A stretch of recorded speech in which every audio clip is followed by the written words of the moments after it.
ఓం విఘ్నేశ్వరాయ నమః. మేము 2026 మార్చి 10వ తారీఖు నాడు బెంగళూరు నుంచి తిరుపతికి ఐరావత్ బస్సు మీద బయలుదేరాం. ఐరావత్ బస్సు చాలా కంఫర్ట్గా ఉందండి. 4.5 అవర్స్లో తీసుకెళ్ళిపోతుంది.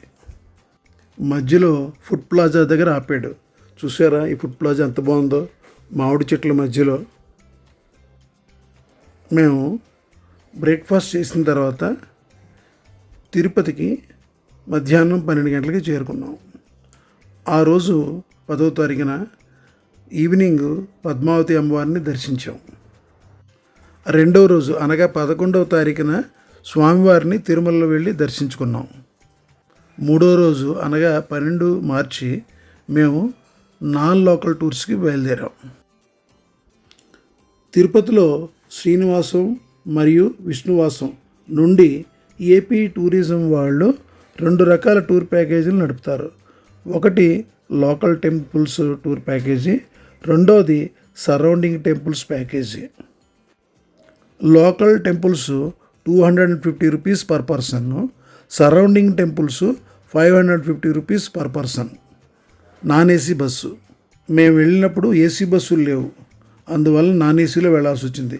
సమ్మర్ కదా, చాలా కష్టపడ్డాం. లోకల్ టెంపుల్స్ అంటే అందరికీ తెలుసు కదా, పద్మావతి అమ్మవారు, అగస్తీశ్వర స్వామి, కళ్యాణ వెంకటేశ్వర స్వామి, వకుళామాత, కపిలేశ్వర స్వామి, గోవిందరాజ స్వామి. ఈ టెంపుల్స్ ఈ మధ్య సమయాభావం వల్ల ప్రతి వాళ్ళు కూడాను వారి వారి ఊర్ల నుంచి తిరుమలకి వచ్చి స్వామివారిని దర్శించుకుని వెళ్తున్నారు. కానీ సరౌండింగ్ టెంపుల్స్ చాలా విశిష్టత కలిగి ఉన్నాయి. మేము దర్శించాం, మాతో పాటు మీరు కూడా దర్శించండి. మొదటిగా శ్రీ భూనీళా సమేత శ్రీ కరియ మాణిక్య స్వామి వారి ఆలయం, నగరి, చిత్తూరు జిల్లా.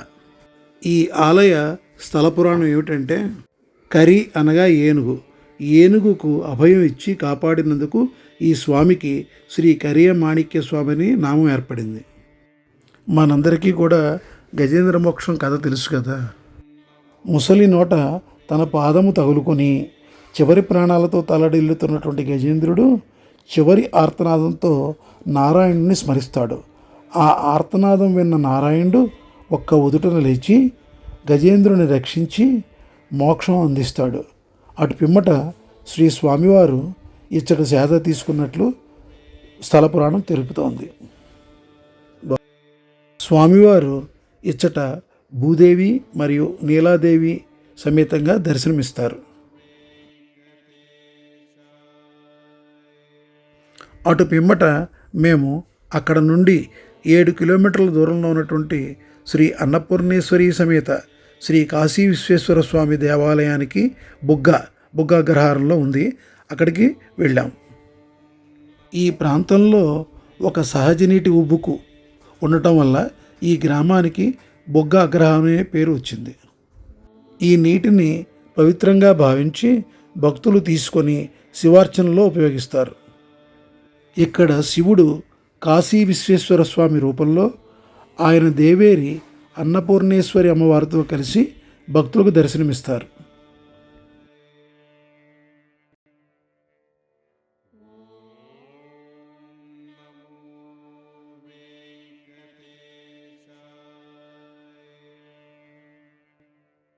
అటు పిమ్మట మేము 35 కిలోమీటర్ల దూరంలో ఉన్నటువంటి శ్రీ సర్వమంగళ సమేత శ్రీపల్లి కొండేశ్వర స్వామి దేవస్థానానికి సురుటుపల్లి గ్రామంలో ఉంది, అక్కడికి వెళ్ళాం. ఇది ప్రసిద్ధ శైవక్షేత్రం. పురాణాల ప్రకారం దేవతలు మరియు రాక్షసులు కలిసి సముద్రమథన సమయంలో మొదట హాలాహల విషం బయటకు వచ్చినప్పుడు ఆ పరమేశ్వరుడు లోకరక్షణ కోసం ఆ విషాన్ని తాగుతారు. ఆ విషం వల్ల ఆయన గొంతు నీలంగా మారింది. విషం తాగిన తర్వాత పరమేశ్వరుడు చాలా అలసిపోయి ఈ ప్రాంతంలో విశ్రాంతి తీసుకున్నారు. ఆయన తలను పార్వతీ అమ్మవారి ఒడిలో పెట్టుకుని పడుకున్నారు. స్థితిని పల్లికొండ పడి విశ్రాంతి తీసుకోవడం అంటారు. అందువల్ల ఈ క్షేత్రానికి పల్లికొండేశ్వర స్వామి అని పేరు వచ్చింది. ఈ ఆలయ విశేషం ఏమిటంటే, పరమశివుడు లింగ రూపంలో కాకుండా మానవ రూపంలో దర్శనమిస్తారు ఇక్కడ. స్వామివారి విగ్రహం సుమారు 34 అడుగుల పొడవు ఉంటుంది.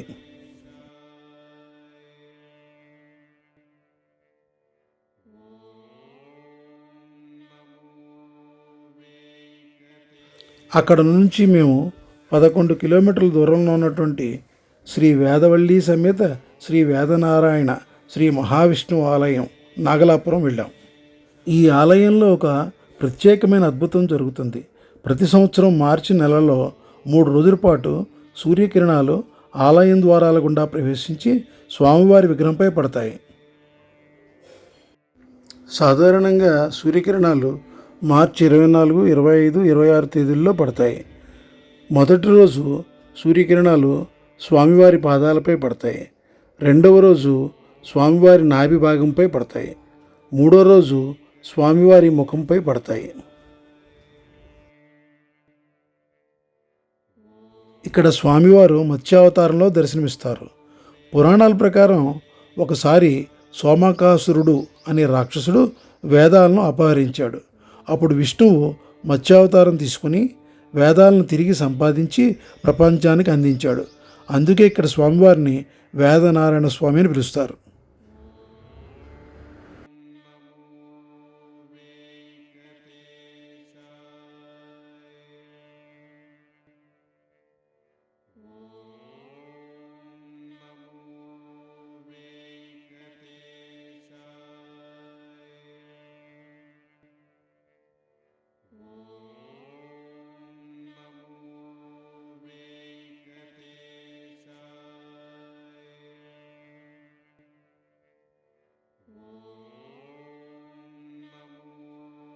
అటు పిమ్మట అక్కడ నుండి 20 కిలోమీటర్ల దూరంలో ఉన్నటువంటి శ్రీ పద్మావతి సమేత శ్రీ కళ్యాణ వెంకటేశ్వర స్వామి ఆలయం నారాయణవనంలో ఉంది. అక్కడికి వెళ్ళాం.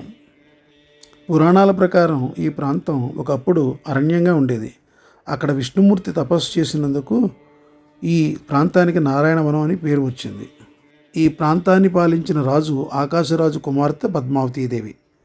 ఒకరోజు శ్రీనివాసుడు వెంకటేశ్వర స్వామి వేటకు వచ్చినప్పుడు పద్మావతిని చూసి ఇద్దరికీ వివాహం జరగాలని నిర్ణయమైనది. తరువాత ఆకాశరాజు ఘనంగా వారి వివాహాన్ని నిర్వహించారు. అందుకే ఇక్కడ స్వామివారిని కళ్యాణ వెంకటేశ్వర స్వామి అని పిలుస్తారు. అక్కడ నుంచి బయలుదేరి 17 కిలోమీటర్ల దూరంలో ఉన్నటువంటి కార్వేటి నగరంలో కొలువైన శ్రీ రుక్మిణీ సత్యభామ సమేత శ్రీ వేణుగోపాలస్వామి వారి ఆలయానికి వెళ్ళాం.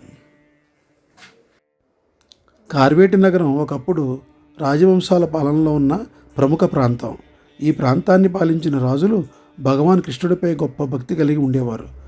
వారి ఆధ్వర్యంలోనే ఈ దేవాలయం నిర్మించబడినది. ఇక్కడ మూర్తి వేణుగోపాలస్వామి, అంటే వేణువు వాయిస్తున్న కృష్ణుడు. ఈ ఆలయంలో జరిగే శ్రీకృష్ణ జన్మాష్టమి ఉత్సవాలు చాలా ఘనంగా జరుగుతాయి. ఈ ఆలయాలన్నీ కూడా మనకి ఆధ్యాత్మికత మరియు ప్రశాంతతని ఇస్తాయి.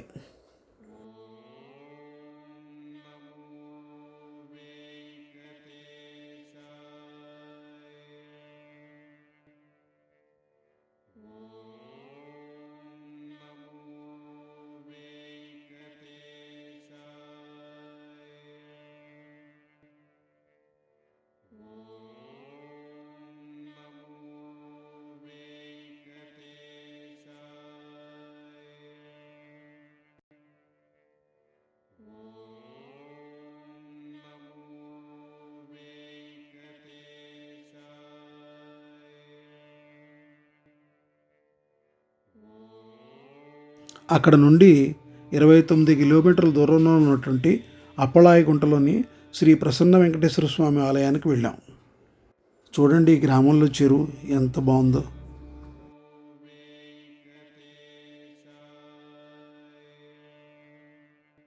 పురాణ కథనం ప్రకారం వెంకటేశ్వర స్వామి వారు శ్రీ కళ్యాణ వెంకటేశ్వర స్వామి టెంపుల్లో పద్మావతి అమ్మవారిని వివాహం చేసుకున్న తర్వాత తిరుమల వైపు ప్రయాణం చేశారు.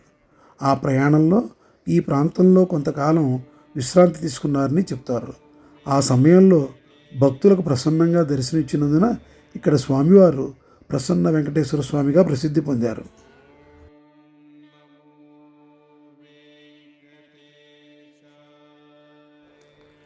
అప్పలాయగుంట అనే పేరు ఎలా వచ్చిందంటే, ఈ గ్రామంలో ఒక పెద్ద గుంట, నీటి కుంట ఉంది. ఆ కుంటను ఒక భక్తుడు అప్పలయ్య త్రవ్వించాడని చెప్తారు. అందువల్ల ఈ ప్రాంతానికి అప్పలయ్య గుంట, అప్పలాయగుంట అనే పేరు వచ్చింది. ఆలయంలోని అభయహస్తం, భయాన్ని తొలగించే ఆశీర్వాదహస్తం ప్రత్యేకంగా ఉంటుంది. ఈ ఆలయంలో శ్రీ పద్మావతి అమ్మవారి సన్నిధి కూడా ఉంది.